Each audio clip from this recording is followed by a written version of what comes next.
Hi കൂട്ടുകാരെ, പുതിയൊരു വീഡിയോയിലേക്ക് എല്ലാവർക്കും സ്വാഗതം. അങ്ങനെ ശേഖരനോട് അനുപമ ഓരോന്നായി ചോദിച്ചു കൊണ്ടിരിക്കുകയാണ് കേട്ടോ. ശേഖരനോട് ചോദിക്കുകയാണ്, അല്ലച്ച എങ്ങനെയാണ് ഈ പറയുന്ന അമ്മയെക്കുറിച്ച് എന്നൊക്കെ എങ്ങനെ ചോദിക്കുമ്പോൾ സുശീലയെ പറയാൻ പറ്റില്ല. കാരണം ഞാനൊരു കുഞ്ഞിനെയുമായി കയറി വന്നപ്പോൾ അവൾ ഇന്ദ്രൻ നല്ല രീതിയിൽ തന്നെ നോക്കി വളർത്തി, അത് തന്നെ പറയണം. പക്ഷെ എന്നെപ്പോലെ തന്നെ ഒരുപാട് ബുദ്ധിമുട്ടുകൾ സഹിച്ചനാണ് ഇന്ദ്രൻ. ഇന്ദ്രൻ ഒരു പാവമാണ്. അപ്പോൾ അനുപമ പറയുന്നത് എന്നെ വിട്ടേച്ച് പോവില്ല എന്നൊക്കെ പറയുമ്പോഴാണ് കേട്ടോ ഇത് പറയുന്നത്. അമ്മക്കും അറിയാം, മകനും അറിയാം, ഞാൻ ഇപ്പോൾ പോയി കഴിഞ്ഞാൽ കിട്ടാൻ പോകുന്ന ശിക്ഷ ഞാൻ എൻ്റെ കുഞ്ഞിനെയും കൊണ്ട് പോകും എന്നുള്ളതൊക്കെ വെളിപ്പെടുത്തുന്നത് കേട്ടാ. അപ്പോൾ ആ സമയമാണ് പറയുന്നത്, ഇന്ദ്രനൊരു പാവമാനടി, അവനൊരു പാവമാണ്. കാരണം അവനെ കാരണം ഒരുപാട് ബുദ്ധിമുട്ടുകൾ വന്നിട്ടുണ്ട്. ഞാൻ സുശീലയുടെ അടുത്താക്കിയത് കൊണ്ട് തന്നെ അവൻ ഒരുപാട് വേദന യാതനകൾ സഹിച്ചിട്ടുണ്ട് എന്നൊക്കെയുള്ള സത്യം വെളിപ്പെടുത്തണം കേട്ടോ. അങ്ങനെ ഇത് കേൾക്കുമ്പോൾ അനുപമക്ക് സങ്കടം വരികയാണ്.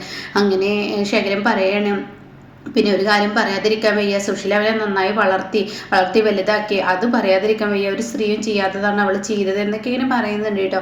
അങ്ങനെ ഈ സമയം ചുമ കാണുമ്പോൾ തന്നെ അനുഭവം പറയണം, മരുന്നിൻ്റെ ലിസ്റ്റ് തന്നെ ഞാൻ എന്തായാലും ഇന്ദ്രട്ടന് വാങ്ങിക്കൊണ്ടുവരാൻ പറയാം. അത് വേണ്ട മോളെ, അതായിക്കോട്ടെ, അല്ലാതെ അസുഖം മാറണ്ടേ, അപ്പോൾ അതുകൊണ്ട് മരുന്നിൻ്റെ ലിസ്റ്റ് എന്ന് പറയുമ്പോൾ മരുന്നിൻ്റെ ലിസ്റ്റ് എടുക്കുകയാണ് കേട്ടോ. എന്നിട്ട് അതിന് രണ്ടാമത്തെ മരുന്നാണെന്ന് പറയാം. അപ്പോഴേക്കും അനുപമ വാട്സപ്പിൽ ഇത് സെൻഡ് ചെയ്ത് കൊടുക്കുകയാണ് കേട്ടോ ഇന്ദ്രന്.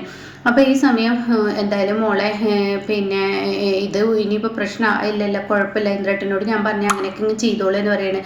പിന്നീടാണെങ്കിൽ കാണിക്കുന്ന ഇന്ദ്രനെയാണ്. ഇന്ദ്രൻ കടയിലോട്ട് ഇങ്ങനെ പോയിക്കൊണ്ടിരിക്കണം. എന്നിട്ട് തുണിക്കടയിൽ നിന്ന് തുണി വാങ്ങാൻ കേട്ടോ. അപ്പോൾ ഏറ്റവും വില കുറഞ്ഞ തുണിയാണ് വാങ്ങുന്നത്. അപ്പോൾ അത് കണ്ട ഉടനെ അവർ ചോദിക്കുന്നുണ്ട്, ഇതെന്താ ഇത്ര വില കുറഞ്ഞ തുണി വാങ്ങുന്നത്, വല്ലവർക്കും കൊടുക്കാനാണോ എന്ന് ചോദിച്ചുടനെ കൊടുക്കാനാണെന്ന് പറയുന്നത് കേട്ടോ.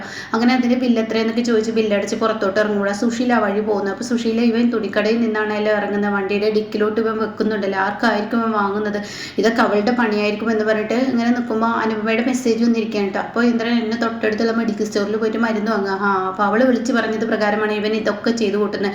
എന്നല്ല, ഞാൻ ഇവനെ ഒരു കടിഞ്ഞാലിടുക തന്നെ വേണം, അത് ചെയ്തില്ലെങ്കിൽ വലിയ ആപത്താണ് എന്നിങ്ങനെ മനസ്സുകൊണ്ട് ചിന്തിക്കുകയാണ്. അങ്ങനെ സുശീല അവിടെ നിന്ന് പോവുകയാണ്. പിന്നീട് സത്യനെയാണ് കേട്ടോ കാണിക്കുന്നത്. സത്യൻ്റെ ഉള്ളിൽ കുറ്റബോധം വന്നു തുടങ്ങി. വളരെ സത്യന് സഹിക്കുന്നില്ല. സത്യൻ്റെ ഉള്ളിൽ ഭയങ്കര വേദനയാവാണ്.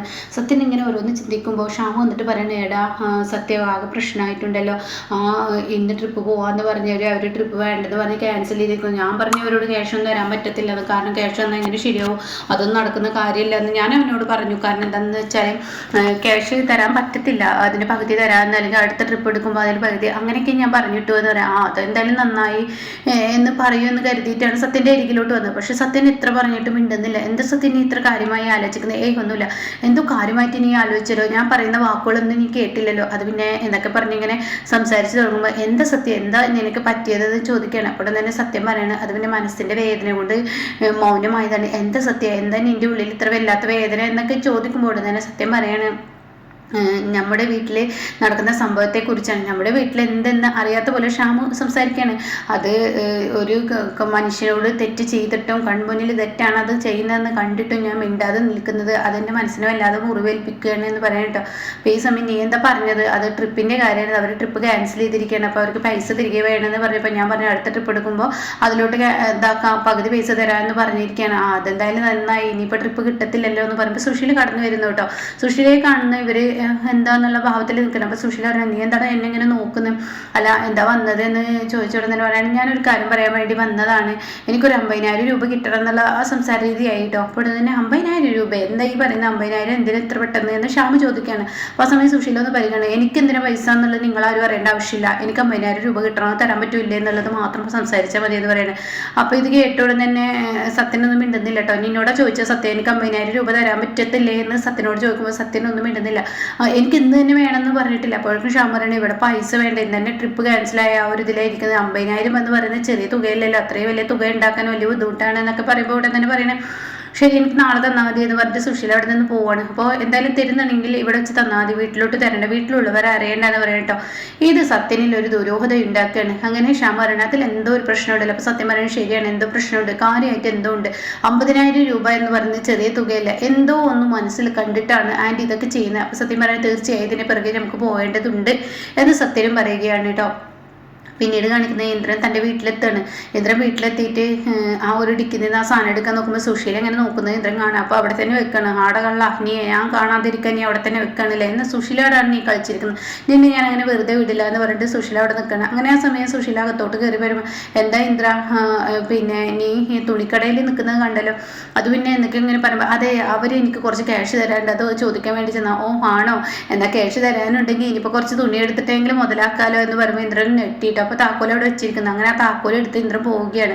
അങ്ങനെ സുശീല തൻ്റെ റൂമിലോട്ട് ഓടിച്ചിട്ടുണ്ട്. എടേ ഇന്ദ്ര നീ എന്നിൽ നിന്ന് താക്കോൽ മറിച്ചാലോ ആ സ്കൂട്ടിയിൽ നീ എന്താ കൊണ്ടുവന്നതെന്ന് അറിയാനും അതെടുത്ത് മാറ്റാനുള്ള കഴിവ് എൻ്റെ ഉണ്ട്, ഞാനത് തുറന്നോളാം, വേറെ താക്കോൽ എൻ്റെ അടുത്തുണ്ടെന്ന് പറഞ്ഞിട്ട് സുശീല ഒരു ബാഗ് എടുക്കുന്നുണ്ട് കേട്ടോ. എന്നിട്ട് അതിൽ നിന്ന് ആ താക്കോൽ എടുക്കണമെങ്കിൽ ഇവിടുത്തെ ഓരോ വണ്ടി വാങ്ങുമ്പോൾ അതിൻ്റെയൊക്കെ താക്കോൽ എൻ്റെ അടുത്തുണ്ടാവും, ഇതന്നെ ആയിരിക്കും നിൻ്റെ രണ്ടാമത്തെ വണ്ടിയുടെ താക്കോൽ എന്ന് പറഞ്ഞിട്ട് ആ താക്കോലുമായി സുശീല പോകുന്നുണ്ട്. ഇതേ സമയം അനുപമ ഇന്ദ്രൻ്റെ ഭക്ഷണമൊക്കെ വിളമ്പി കൊടുക്കാനായിട്ട് അങ്ങനെ ഭക്ഷണം ഇങ്ങനെ കഴിക്കുന്ന സമയത്ത് പറയാണ് അനു ആ വണ്ടിയുടെ ഡിക്കിൽ ഒരു സാധനം വെച്ചിട്ടുണ്ട്, ഇനി പോയി എടുത്തോളൂ, എന്ത് സാധനം അത് വാങ്ങാൻ പറഞ്ഞ സാധനങ്ങളൊക്കെ മേടിച്ചിട്ടുണ്ട്, ഇനി മേലിൽ ഇത് ആവർത്തിക്കരുത്, എനിക്ക് അത്ര മനസ്സുകൊണ്ട് ഇഷ്ടമില്ലാത്തൊരു കാര്യമുണ്ട്, എന്തുകൊണ്ട് ഇഷ്ടമല്ല അത് ഈ വീട്ടിൽ ഞാൻ ഓരോന്ന് വാങ്ങിക്കൊണ്ടുവരുന്നു എന്ന് അറിഞ്ഞു കഴിഞ്ഞാൽ ഈ വീട്ടിൽ പ്രശ്നങ്ങൾ ഉണ്ടാക്കും, അതുകൊണ്ടാണ്. ഓ അപ്പോൾ അമ്മയെ പേടിച്ചാണ് അല്ലേ, അതെ അമ്മയെ പേടിച്ച് തന്നെ, എന്തിനാ ഇന്ദ്രേട്ട ഇങ്ങനെ ഒരു പേടി എന്ന് ചോദിക്കുമ്പോൾ അത് ഇനിയൊന്നും മിണ്ടാതിരുന്നേ പ്രശ്നങ്ങളുണ്ട്. അപ്പോഴേക്കും സുഷീന അങ്ങോട്ടേക്ക് കടന്നു വരണം. എവിടെ ഇന്ദ്ര നീ എന്താ ഭക്ഷണം കഴിക്കാൻ എന്നെ വിളിക്കാൻ, ഞാൻ പറഞ്ഞല്ലോ കടയിൽ തിരക്കുണ്ട് ചരക്ക് വരുന്നുണ്ട് അപ്പോൾ എനിക്ക് നേരത്തെ പോകണമെന്ന് പറഞ്ഞല്ലോ, അപ്പോൾ അതുകൊണ്ടാണ് വിളിക്കാതിരുന്നു. ഓ അങ്ങനെ ആയിക്കോട്ടെ എനിക്ക് കുഴപ്പമൊന്നുമില്ല, ഞാൻ പ്രത്യേകിച്ച് പണിയൊന്നും ഇല്ലാത്തവളാണ്, എനിക്ക് എപ്പോൾ വേണമെങ്കിലും ഭക്ഷണം കഴിക്കാം, അതുകൊണ്ട് ഞാൻ ഇരിക്കട്ടെ എന്നൊക്കെ പറഞ്ഞിട്ട് അവിടെ ഇരിക്കട്ടെ, എന്നിട്ട് നീ നോക്കി നിൽക്കുന്നത് എനിക്ക് ഭക്ഷണം വെള്ളം വെടി എന്ന് പറഞ്ഞിട്ട് ഭക്ഷണമൊക്കെ വിളമ്പാൻ പറയണേട്ടോ. അങ്ങനെ സുശീല കഴിക്കുന്നതുകൊണ്ട് ഇടയ്ക്ക് ഇന്ദ്രനോട് പറയണേ എടാ ഇന്ദ്ര എനിക്കൊരു ജോത്സ്യനെ കാണാൻ പോകണം, നീ എനിക്ക് എപ്പോഴും ഒഴിവ്, അത് കേട്ടോടെ തന്നെ എന്ത് ജോത്സ്യൻ എന്തിനാ ജോത്സ്യൻ്റെ അടുത്ത് പോകുന്നത്, അതെ നമ്മുടെ പതിവ് കാണുന്ന ആ ജോത്സ്യൻ ഇവിടെ ഇല്ല, വേറൊരു ജോത്സ്യനെ കാണാൻ പോകണം, അത് അത്യാവശ്യമാണ്, ഇനി അങ്ങനെ നീട്ടിക്കൊണ്ട് പോകാൻ പറ്റില്ല, നമ്മളെ വീടിന് വന്ന ദോഷം അത് മാറ്റണം, വീടിന് എന്ത് ദോഷം വന്നിരിക്കുന്നതെന്ന് ഇന്ദ്രൻ ചോദിക്കുകയാണ്. അപ്പോൾ അത് കേട്ടോടെ തന്നെ വീടിന് ദോഷമുള്ളത് നീ കണ്ടില്ലേ, വീടിനല്ലേ ഇപ്പോൾ ഈ ഒരു ദോഷം മരിച്ചു പോയവർ തിരിച്ചു വന്നിരിക്കില്ലേ, എന്താ അമ്മ ഈ പറയുന്നത് മരിച്ചു പോയവർ തിരിച്ചു വന്നിരിക്കുന്നത്, അതേ മരിച്ചു പോയ നമ്മൾ മനസ്സുകൊണ്ട് പടിയേറെ വിട്ടവരാണ് ഇപ്പോൾ തിരിച്ചു വന്നിരിക്കുന്നത്.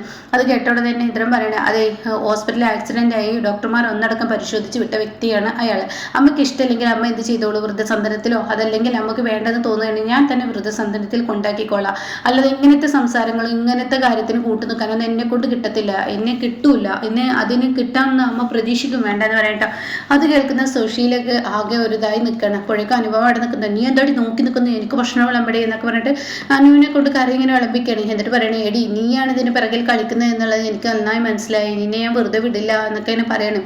ആ സമയം പറയണം അതെനിക്ക് നന്നായിട്ട് അറിയാം, എന്തായാലും നിങ്ങളിപ്പോൾ ജോത്സ്യനെ കാണിക്കുന്നേക്കല്ല മന്ത്രവാദിയെ കാണിക്കുന്നത്, എന്താടി നീ അങ്ങനെ അല്ല, നിങ്ങളുടെ ഒരു മന്ത്രവാദി നിങ്ങളുടെ കൂടെ ഉണ്ടല്ലോ ഹർഷ എന്ന മന്ത്രവാദി, അവളോട് കാര്യങ്ങൾ പറഞ്ഞാൽ മതി, അവൾ ഇതിനുള്ള പരിഹാരം കണ്ടെത്തിക്കൊള്ളൂ എന്ന് പറയുമ്പോൾ പെട്ടെന്ന് പേടിച്ചു പോവാണ് കേട്ടോ. അപ്പം അങ്ങനെ പറഞ്ഞിട്ട് അവിടെ നിന്ന് പോവുകയാണ്. പിന്നീട് ഞാൻ ജ്യൂസ് എടുത്തുകൊണ്ട് വരാമെന്ന് പറഞ്ഞിട്ട് സുശീലക്ക് മൗനാക്കി അനുപമ അവിടെ നിന്ന് രക്ഷപ്പെടുകയാണ് കേട്ടോ.